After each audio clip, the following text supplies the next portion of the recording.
Voice of Tamil 24. ரஜினியின் இளைய மகள் சௌந்தர்யா இவருக்கு சினிமா இயக்கத்தில் அதிக ஆர்வம் உண்டு. அப்பா ரஜினியை கார்ட்டூனில் காட்ட ஆசைப்பட்டு கோச்சடையான் படத்தை எடுத்தார்.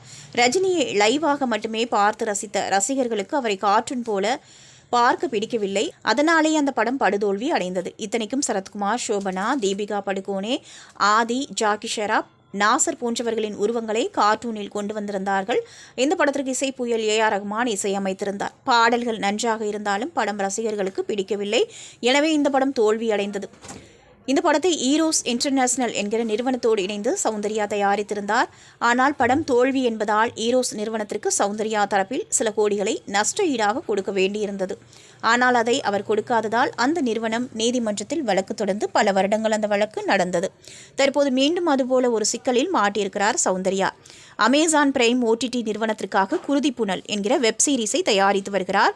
ஃபர்ஸ்ட் காப்பி அடிப்படையில் என்பதால் அமேசான் நிறுவனம் கொடுத்த பணத்திற்குள் வெப் சீரிஸை முடித்துவிட வேண்டும். ஆனால் வெப் சீரிஸ் 80% முடிந்த நிலையில் அமேசான் கொடுத்த பணம் செலவாகிவிட்டது. சரி, அமேசான் நிறுவனம் கேட்டால் மீதியை முடிக்க பணம் கொடுப்பார்கள் என நினைத்து அவர்களிடம் கேட்டிருக்கிறார் சௌந்தர்யா. ஆனால் கார்ப்பரேட் நிறுவனம் என்பதால் கராராக முடியாது என சொல்லிவிட்டார்களாம். எனவே என்ன செய்வது என யோசித்து வருகிறாராம் சௌந்தர்யா. நீங்க பார்த்துட்டு இருக்கிறது Voice of Tamil 24. Like, share and subscribe.